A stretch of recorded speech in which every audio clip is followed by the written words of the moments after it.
Hello viewers, আসসালামু আলাইকুম। কিভাবে একটি নতুন জিমেইল অ্যাকাউন্ট তৈরি করবেন সম্পূর্ণ নতুন পদ্ধতিতে, সেই প্রসেসটি দেখাবো এই ভিডিওতে। তো আমি চলে যাচ্ছি আমার মোবাইল স্ক্রিনে।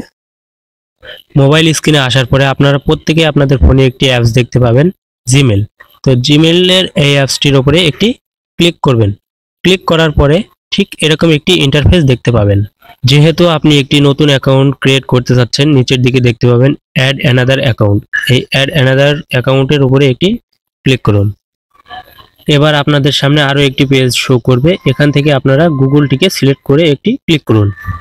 আপনার সামনে এই ধরনের একটি পেজ শো করবে। যদি আগে থেকে কোনো জিমেইল অ্যাকাউন্ট থাকে তাহলে সেটা দিয়ে লগইন করতে পারবেন, আর যদি না থাকে তাহলে নিচের দিকে দেখতে পাচ্ছেন ক্রিয়েট অ্যাকাউন্ট, এটার উপর একটি ক্লিক করুন।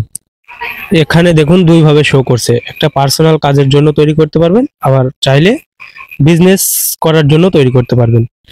তো আপনি যে কোনো একটি পারপাস সিলেক্ট করে সেটির উপর একটি ক্লিক করুন, তাহলে আপনি এরকম একটি ইন্টারফেস দেখতে পাবেন।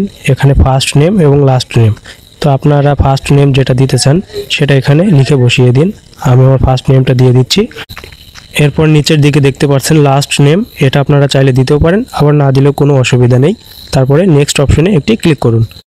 এবার এনআইডি কার্ড অনুযায়ী আপনাদের জন্ম তারিখটা সঠিকভাবে বসিয়ে জেন্ডারটি সিলেক্ট করুন। জেন্ডারটি সিলেক্ট করার পরে নিচের দিকে দেখতে পাচ্ছেন নেক্সট অপশন, নেক্সটের উপরে একটি ক্লিক করুন। এবার আপনাদের পছন্দ মতো একটি জিমেইলের নাম সিলেক্ট করে নেক্সট অপশনে ক্লিক করুন। এখানে আপনাদের সামনে পাসওয়ার্ড শো করবে।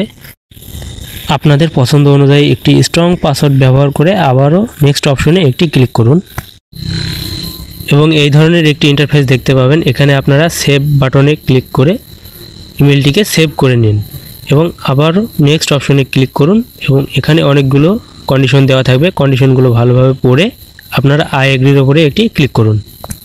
এখানে একটু লোডিং নেবে। লোডিং নেওয়ার পরে আপনারা এই ধরনের একটি ইন্টারফেস দেখতে পাবেন। এখানে আপনারা অ্যাকসেপ্টের উপরে একটি ক্লিক করবেন। অ্যাকসেপ্টে ক্লিক করার পরে দেখবেন আপনার ইমেলটি কিন্তু ক্রিয়েট করা হয়ে যাবে।